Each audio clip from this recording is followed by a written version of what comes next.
Auburn traveling to Waco, week 1, Friday night lights in college football, huge game. Pressure packed. I already did a preview and breakdown, but we're previewing and predicting this time. With that being said, though, I'm not an expert.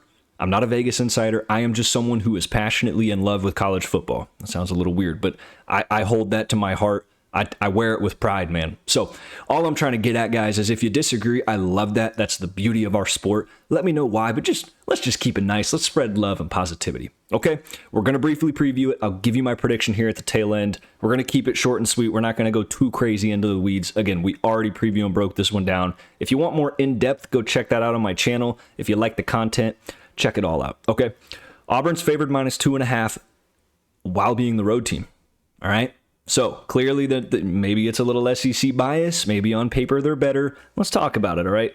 Hugh Freeze and Dave Aranda both probably, you could tell them, or at least just call them pretty darn lucky. You know, both of these guys were almost dead in the water. It felt like both of them were going to lose their job. Now, Dave Aranda really turned it around and started winning football games. Hugh Freeze was up, down, win, loss, turnover after turnover, and I think Auburn was not quite ready to pull the plug on him yet. Auburn fans maybe felt that way, but either way around for both of these guys, it's do or die. And a loss week 1 like this is not going to be a good start to their tenure, and it could unravel quickly. So that's really the biggest headline for me. Secondly is the Auburn offense, and it's Jackson Arnold.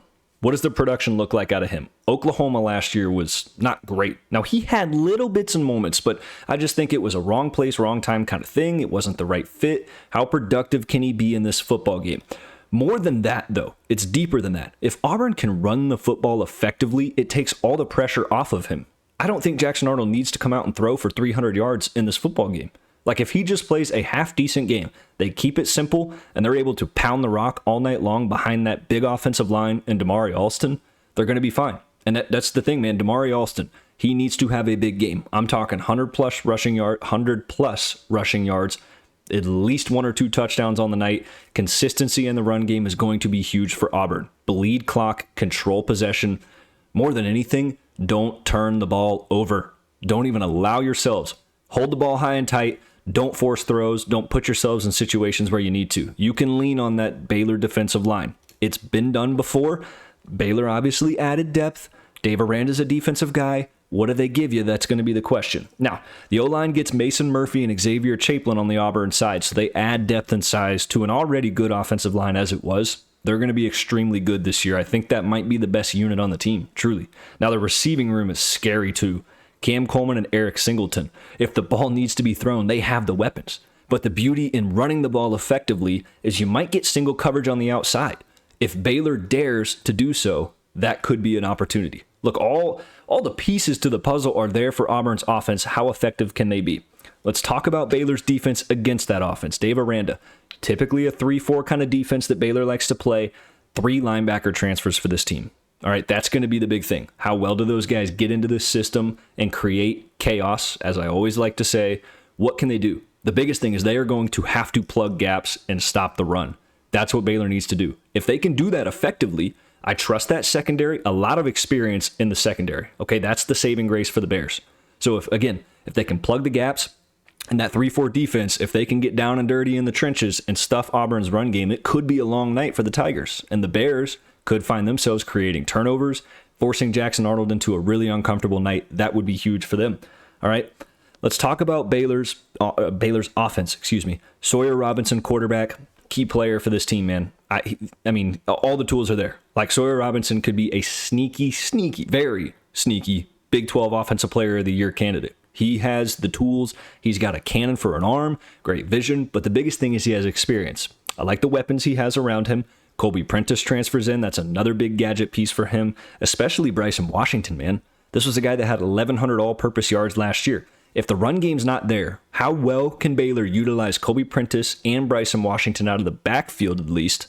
Now, Kobe Prentice is out wide, but you get what I'm saying, right? Bryson Washington out of the backfield to create plays, get athletes in space, pick up first downs, pick up yardage. That's going to be big for the Bears. Okay, let's talk about the defense they have to play against. The Auburn Tigers have an experienced defense, man.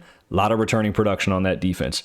Jay Crawford and K.N. Lee, those 2 corners, I look for them. If they can clamp up on all night long and Baylor struggles to run the ball behind the offensive line against a good Auburn defensive front, it could be a long night for the Bears. Now, I trust in Sawyer Robinson, but if those guys can create an interception here or there, create turnovers, again, it could be a long night. Secondly, they just got to stuff the run, man. I'm leaning on Bobby Jamison Travis. Nose tackle, big boy. If they can stuff the run, you know what I already said, it could be a long night. So that's the preview I'm giving. Nice and brief. Now, I just think that Auburn is bigger and a little bit faster than Baylor.